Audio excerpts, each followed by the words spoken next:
Well, that was easily the worst investigation I have ever seen a Hunters Association ever do. Just like divulges everything and doesn't ask his side of the whole situation to see if there's inconsistency. I guess they technically could have talked to plenty of people because I think what 6 people came out alive. So obviously they check with everybody, and I guess they figure Song is like the worst person to ask anything. He's just a lowly E rank hunter. But solid episode. I will once again complain that I think whoever's designing the episode structure of this series just doesn't know how to do cliffhangers. I guess. Like, I know that's what they're going for. They're going for cliffhangers so that you watch the next episode, but they're never fulfilling. Like, it never feels like a fulfilling stopping point. I would argue, like, episode 1 should have probably cut out the segment with his sister and the friend and just extend a little bit longer just to see the first commandment, how they successfully do it, and then have the second commandment fail, and then that be the stopping point. Second episode could have ended with him actually having the prompt in front of him, and that would be like that teaser for the next episode. And this episode, I don't know how long it takes him to kill the Lycan, but it should have ended with him killing the Lycan. But whatever. It's just going to be a common thing. As I think this writer the director and the series composition writer, whatever, they are structuring it terribly. But that aside, solid episode. It really kind of getting into pretty much the mechanics. We've got the teaser opening, and now we really have the mechanics kind of getting into, which is this idea that Sung has been awakened to becoming a player and having all these different quests and stuff that he can do in order to build himself up, which is kind of cool. This is kind of a refreshing idea, in the idea of the weakest becoming the strongest, in the idea that it's not just simply he gets a second awakening and he's OP now. He's got to build himself up. So at least it kind of shows that this is going to be a story about a character that has to actually work to get stronger. He just doesn't get it handed to him. So it'll be kind of curious to see how that kind of builds up. But yeah, my thoughts on this episode, opening up with him discovering that his body's still intact, which that's one of those things of like questioning, why doesn't anybody question this? I mean, my assumption is that some word would get back and forth between what the story that they were telling, like Sung and them were telling. They were saying that he literally they would have known that Sung lost his foot. I mean, just the fact that Sung survived shouldn't be too much of a shock. They're going to go, okay, well, yeah, Sung lived, and then Sung's going to be like, wait, no, we left him behind. He survived? That's crazy. Yeah, we found him. Man, I feel really bad. He's just going to be like me, where I just lost my arm and I can't be a hunter anymore. No, he's still intact. Wait, no, he lost his foot. He lost his foot. How did he get his foot back? And they could have asked Sung that, like, yeah, how did you get your foot back? I mean, it's a miracle that you survived and everything. They found you in the dungeon and everything, but why is your foot back? Like, I guess there could be like insanely... This is a world of magic and hunters and dungeons and gates and stuff like that. So I guess the idea of somebody restoring a limb isn't too much of a stretch, but it could be. I don't know how strong healing is in this world. It's obviously Johei herself has pointed out how Sung is going to irreparably damage himself. Like the idea that you're gonna get too damaged that I can't heal you. But still, it is like a question mark of like, even with Johei, which is technically a B rank healer, if I remember correctly, who is, yeah, anything above her is going to be A rank or S rank. So she's really powerful. And I don't know, maybe she didn't restore his foot, and she could have. I mean, they just basically they bandaged it up and that was it. She couldn't restore the limb. So I would think that would be like, at least that would be a question mark. But yeah, they come in there and they question him. Well, they didn't question him. Like I said, they literally, I think obviously the Adventure Association, they came there strictly just to tell him what happened and see if he knew anything about what happened. No, not even that. They didn't even question him. Like, he was the last sole survivor, and they really didn't ask him any questions. Again, you had Sung and all them. They left before, and he was the last person in there.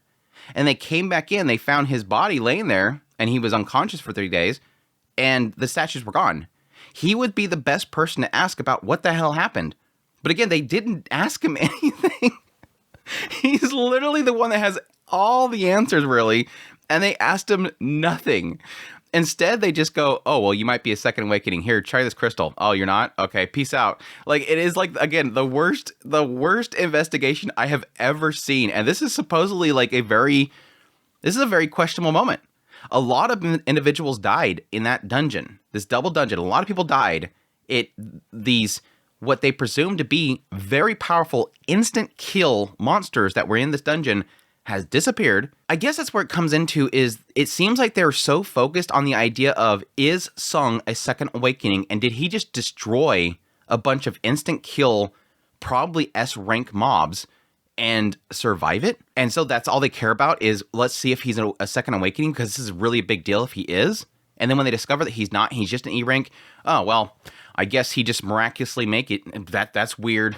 Let's get out of here, and we'll leave this investigation for something else. Just file it under like crazy happenings. Okay. Again, do you want to ask him a question? Like he's literally sitting there. You could ask him like, what happened after everybody left? So how did you survive? What all happened in there after Sung left? Give us any information that you might have. The prompt in front of your face that even Sung even says, I guess they can't see this thing that's standing right in front of me. It is just a really weird conversation. Again, I guess I'm trying to give the writer too much credit to make these characters seem like they would have logic in it, but that just seemed like a very dumb conversation. Maybe something skipped from the light novel or the manhwa that answers some questions there. But anyways, that all criticisms and dumbness aside, it was kind of interesting that they're kind of putting a little bit of a question mark upon the party itself. The idea that these people survived, and they said if we've seen any inconsistencies, or if we found bodies, you might have suspicious placed upon you, which is kind of an interesting thing. It makes sense. You have all these people with awakened abilities. They're going into these dungeons. They're going to have disputes. They're going to fight over loot, especially. So what if this group of bee hunters, they go inside this raid, they take out all the mobs, and the boss drops something really, really valuable. 4 out of 5 of the people want a little bit of an extra cut, and this 5th person is a Sung. Take them out. And then you get all the loot for yourself. You don't have to split it up. There's no arguments. They're like, yeah, let's just do this. Yeah, you would assume there would be an investigation. You would assume this is going to be such a common thing because there's greed in the world. These hunters are human, that yes, you would have an association that would keep track of who's doing what. And yeah, when somebody goes missing, that they know what happened to them, because that's something you're going to want to stamp out very quickly, because that's going to be something that's going to happen more and more if it is allowed. So it is kind of an interesting little kind of snippet to throw in there, if again, that was the intention of the writer, is to plant that seed of something that could most likely happen in the future. I would assume with a story like this, eventually you're going to have people that are going to want to double cross Sung, and he's going to witness this kind of stuff. But it was good to see that Johei was good. I do like the fact that they kind of show how Johei was broken, obviously. This is something that's traumatizing to her. She's under psychiatric care. She hasn't been raiding. They're trying to invite her to places, and nice that they're respectful of her. Like, yeah, that's fine. If you can't make it yet, take your time. But it was cool to hear that, yeah, the moment that she finds out that Sung is doing good, it was kind of that thing that kind of re-sparked her. And I'm curious how that will play out later, because when she goes to see Sung, she immediately hears the nurses talking about how he's out there working hard. And it's obvious that Johei from that moment is getting this idea that, wow, something really terrible happened, and I'm coming here to see Sung, who I'm really happy that he's safe. At this point, it's kind of going in the realm of, yeah, I think she likes Sung. I was kind of leaving it there as the idea that she's just kind-hearted, and so she's always looking out for everybody. No, she likes Sung. It kind of itches at this idea of her almost seeing, okay, good, he's alive. That restored her hope. She comes in there, sees that he's working and trying to get better so that he can probably go back to hunting again. And that kind of throws it back in her face, in the idea of like, yeah, she probably doesn't want to go back in there, but he's working hard to do that. Which on the reverse is interesting, because they did plant a little bit into Sung's character and the idea that, yes, this thing affected him. It kind of had a brief moment where he's like, oh crap, he remembers that smiling face and it terrifies him for a brief moment. But he was kind of just working back into it. Okay, time to go. Time to get back on my feet. I got the system now. It actually seems like it's making me stronger. Time to go in this dungeon. Goes in the dungeon. And it's almost like he's got this new mechanic, and it's getting him interested. And it's almost like the system itself is trying to ease him back into it. They knew that it's almost like the system knows that Sung is probably not going to jump back into a raid. So it's like, oh, well, here you go. Come on back in here. Let's just ease you back into dungeons, because we don't want you traumatized. He goes in there, and immediately once he starts fighting, he goes, oh yeah, I thought that I wasn't traumatized, but apparently I was. He was captured in the moment and didn't realize that, yes, he is human. All this stuff that happened, all these people getting slaughtered, what did actually happen? And suddenly he can't move. The trauma that he has keeps him from moving. So it's cool how they did both those stories in their own way. And yes, technically Song was the same thing. I think that Song would want to go back in, but again, he lost his arm, lost his ability to fight, probably not going to go back. But yeah, the system for Song, like I said before, is interesting. It is a nice way of having a character, again, build up to becoming OP, but not, it's a night and day. Like, as they said, a second awakening. I don't think this is going to be classified as a second awakening. They classify second awakenings as you come there, you awaken to it, which they showed how Song did 4 years ago. Mom collapsed, went into this forever sleep, this forever dream state that they have to like keep life support on them. And at some point he was working at construction and suddenly, apparently it happened. He goes and does a test. Apparently 10's enough in order for you to be qualified. They're like that. They're like most E ranks are above 70 and he's a 10. He's like a civilian. It's like, well, then why when he touched the thing and it said 10 were they like, oh, you qualify? They must have been short on hands. I guess even if he's 10 mana, maybe he could still technically be strong. It's just how it's applied to his self, and maybe it just wasn't applied well. But yeah, the second awakening is kind of like that, but it just does it again, and you're able to go above what you did before. He was saying like you could become A or S rank. So the curious thing here is like I don't necessarily think that's the case because they keep implying the idea that awakenings are always you get what you get. So when somebody awakens, they can be as strong as an A rank or an S rank, and then they'll go into the dungeons and they'll get their equipment is what makes them stronger. So if you are a B rank, you can get stronger, but it's through your equipment. And so you never level up. And I think the idea of the second awakening is that it just bumps it up a little higher, but then you're still capped there and you have to have equipment make you stronger. So I don't think this is at all like that. I think he's still got his first awakening. That's why he was still showing 10, but he's going to be leveling up. The curious thing is going to be is when he does these quests and he stats himself up, is that going to affect his ranking? Is it going to affect how much mana he's showing? Is he going to always be 10, but that is showing that? Unless he increases a stat that affects that. I'm not sure if they had 10 intellect or something like that. Whatever would apply to mana. So I don't think it's going to be classified as a second awakening, but it's going to be something of itself. So he's always going to be that first awakening. He's just going to be leveling up some other way. But it was interesting that they kind of show that like he gets his ability points, he gets loot boxes, and he gets some full recovery thing, which I'm guessing the full recovery is just a one-time use.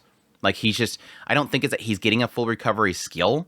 It's just, oh yeah, here, you can recover yourself right now and you want to recover yourself, and he recovers himself. But that would be cool to have like different skills and stuff that he's getting from doing the quest. But yeah, the whole penalty thing, I was like, the moment that he's seen the penalty thing, I'm like, do the quest, dude.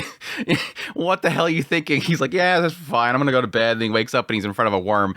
I'm like, yeah, anytime you see penalty in something like this, you do it. Because it didn't even specify. It just says you get a penalty. I'm like, they ain't no telling what the penalty is. Do it. At least it turned out like he still got the rewards. It's just he had to do this penalty quest instead of the normal just doing exercises, which was, yeah, you'd probably want to do just the exercises. Yeah, the loot boxes was kind of interesting thing. Just like true to gamers, the loot box is literally mostly just bandages and pins. And then the one time he gets a key is like, yeah, he must have got the pity in the system. It's finally like, okay, we got to stop giving him pins and stuff. Let's give him a key and again, pull him into the dungeons. But yeah, he goes in the dungeon, fights some goblins. It takes him a bit more than usual, but he still manages to kill them. I think it's a thing that he's not super fast, and he's just been pumping in his strength.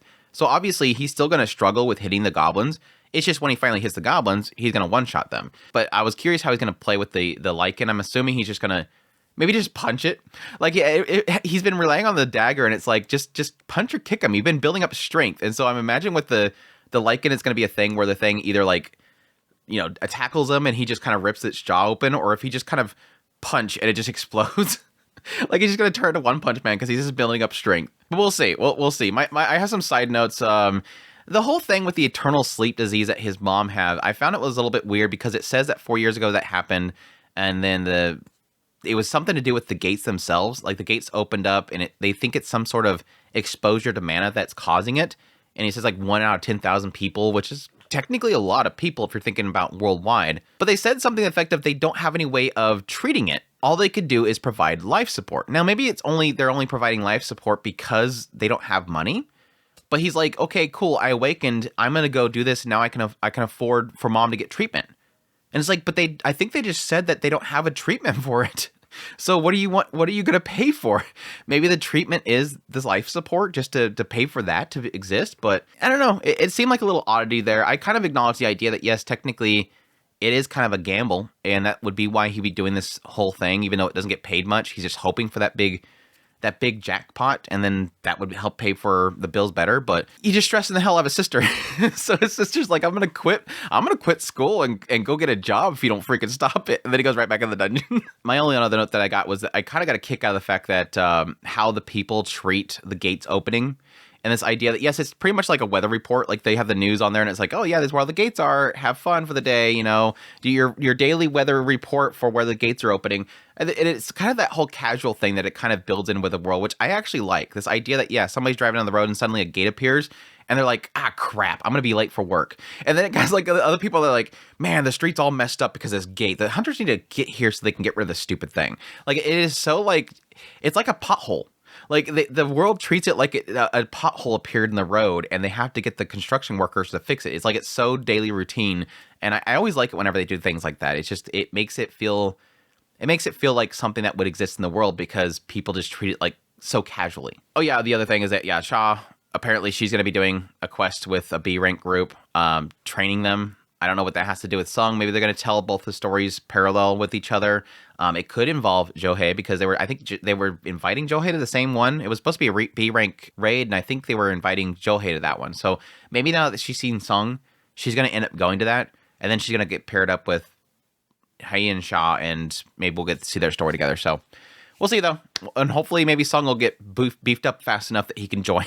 We'll see. Anyways, that's my thoughts on episode 3 of Solo Leveling. Hope you guys enjoyed this video. As always, if you did, make sure that like button down below. Comment. Let me know the thought of the episode. Additionally, if you're new to the channel, make sure that subscribe button to get my content. I do news, reviews, first impressions, top list. If it's anime, it's pretty much here. Additionally, if you want to support the channel more, I have a Patreon link, tips link, super links, membership button down below. Greatly appreciate it, but it does. And y'all take care.